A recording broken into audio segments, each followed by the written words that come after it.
And once again, drones are flying over Moscow in broad daylight.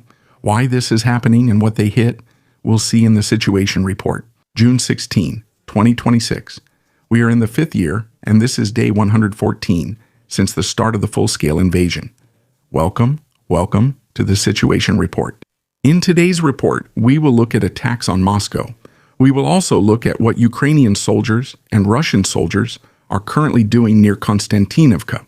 And what we will also look at, of course, are once again kilometer-long lines. And now almost everywhere in Russia, especially in the most important places. On July 15th, the Chonhar checkpoint, as well as a bridge near the Henichesky approach road, were on fire. Both are located on one of the most important access routes to Crimea, exactly where a large part of the supplies reach the peninsula via the overland route. There are already fuel problems in Crimea itself, long lines at gas stations and reports of limited supply. Tanker trucks, locomotives, cargo ships, and logistics centers have been under attack for weeks. Now, after the recent attacks on bridges, it seems that the access routes themselves are also coming under pressure. At some point, this creates a very practical problem. Not every destroyed bridge brings traffic to a complete standstill. Not every attack blocks a route permanently. But every additional bit of damage causes delays and detours, inspections, and above all, traffic jams.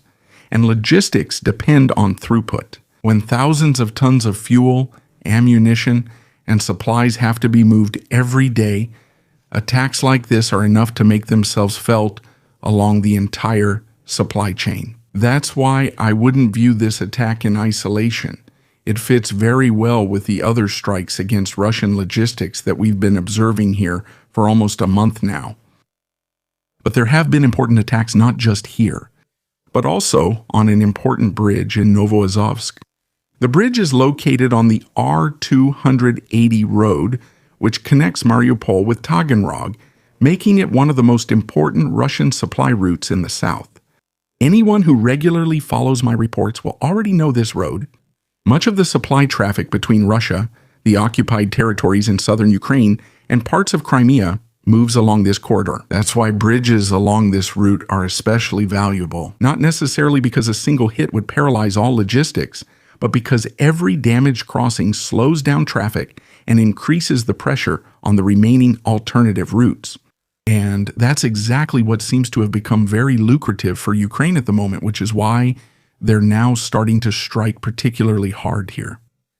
Although this bridge wasn't fully destroyed like others in northern Crimea, this is actually a development that is much more important than many individual drone videos.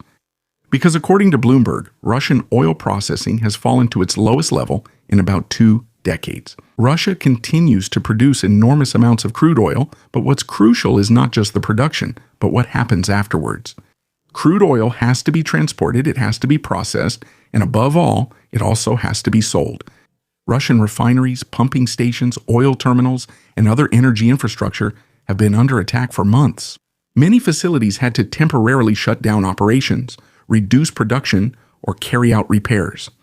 The effects now seem to be noticeable in the nationwide figures. And this hits Russia in a sensitive spot, because oil is not just a commodity for Moscow. Oil is one of the state's most important sources of income, and the products made from it are also indispensable for the war. While tensions are rising in the Middle East and oil prices remain high, Russia could actually benefit from these prices. Instead, the country is struggling with problems in exactly the sector that would normally bring additional billions into the state treasury. And in the end, wars are not only fought with soldiers, but also paid for with money. And that's exactly why we've been observing for months that Ukraine is not only attacking military targets, but increasingly the infrastructure Russia uses to fill its war chest. Once again, drones are flying over the Moscow region. Residents are filming the apparent lack of air defenses in Russia's most politically important region. What is their target? Where are they headed? Well, as it seems to Kopotnia, where is that? Just 16 kilometers from the Kremlin. Kopotnia is one of the most important refineries in the Moscow metropolitan area. From here, Moscow and the surrounding region are supplied with a significant portion of their fuel. And by significant, I mean that this refinery used to supply up to 70% of the Moscow region with gasoline. In recent days, we were still talking about kilometer-long lines at gas stations in Crimea. Now, similar scenes are appearing on the M11 highway between Moscow and St. Petersburg, according to reports. Drivers there now have to wait up to 3 hours just to refuel. The videos show long lines of vehicles along one of Russia's most important traffic routes. The M11 doesn't just connect some provincial towns, but the two most important metropolises in the country. The dynamics behind such situations are also interesting, because even if there were theoretically enough fuel available, reports about shortages are often enough to put additional pressure on the system. People refuel more often and top up their reserves while it's still allowed. We know that in other regions it has already been banned, and only 20 liters per person are being given out, and usually only to locals, not to tourists anymore. But currently, consumption and demand are continuing to rise in the short term. This is also uncomfortable for Russian logistics. The M11 is one of the most important north-south connections in the country. When gas stations there are overloaded, it doesn't just affect private drivers who are going on vacation now visiting people or maybe going to work, but also freight companies, delivery traffic, and commercial transport, and above all, the war. Let's take another look at the hotspot on the front. Let's look at Kostiantynivka. In the past few days, we've looked at this place here, and the development now clearly resembles the Battle of Toretsk much more than the Battle of Bakhmut. I'm repeating myself based on the reports from the last few days. I want you to understand why I keep mentioning this. I want you to recognize patterns in the Russian attacks and understand what I see or can perceive here. In Bakhmut, Ukrainians held the city for a long time despite growing encirclement, including attempts from the south and southwest toward the supply road. There was less fighting inside the city itself. Instead, they tried to get around the city and cut off the supply lines first. That's also quite sensible from a military perspective, as long as you have the necessary capacity for it. It actually saves you the trouble of a really bloody battle inside the city, because urban and house-to-house fighting is usually more dangerous than fighting outside, especially if you're the one on the offensive. The Ukrainians resisted for a long time despite encirclement attempts, but eventually their supply routes became increasingly threatened. The Russians were then able to attack with artillery, and they could also launch drones nearby. Back then, the range wasn't as great as it is today, and eventually, an orderly retreat on the Ukrainian side became practically unavoidable. In Kostiantynivka, however, we see something different because the Russians have so far not managed to seal off the city or completely cut the supply lines. We also don't see a major pincer attack around the city. Instead, they are advancing further into the city through small infiltrations, small assault groups, and house-to-house fighting. Just as before, that's how they are operating instead. That doesn't make the situation any better for the Ukrainians. Quite the opposite. It actually makes it worse because the Russians are making slow progress here in the city with comparatively few losses. And that's despite the fact that Ukrainian supplies are hardly being cut off. On the other hand, it also means that Ukraine is not faced with the choice this time of breaking out or being encircled.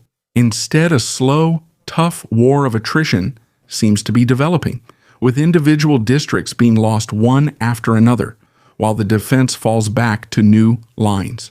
So here, in a very small local area, we see a delaying action, but there are no clear lines. Rather, there are small local strong points and places within the city that receive special attention.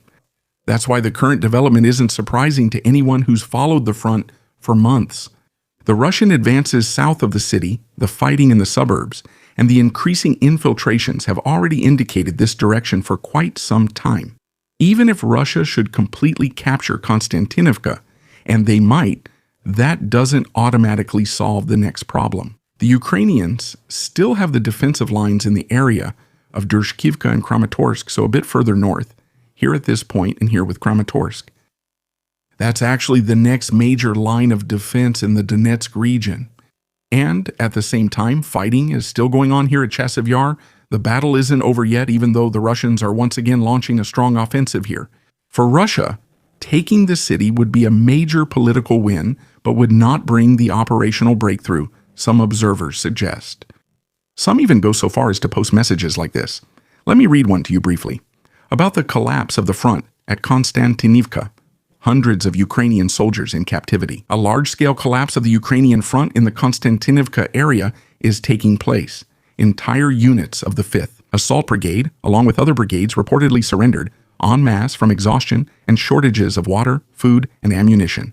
Russian assault groups continue to advance, while Ukrainian soldiers, who were left behind by their leadership without relief or supplies, would prefer captivity over a senseless death. Viewers who have been following the channel for a while already know this image. These aren't Ukrainian soldiers at all. These are Russian soldiers who on the 8th of August 2024 surrendered to Ukrainian soldiers in the Kursk region. So the Russian side is recycling their own soldiers, staging them as the opposing side for such news. I think they might have even copied the text almost word for word. Because most of the time, we've heard about water, food, and ammunition shortages on the Russian side, and less so on the Ukrainian side. Not that I'm claiming it doesn't exist there. Thanks to all subscribers, channel members, the Allgäu crew, and special thanks to Lieutenant Colonel Rennecke, Silla, Dietrich, Freddie, and Meyerhofer. Please subscribe, like, comment, and see you in the next report.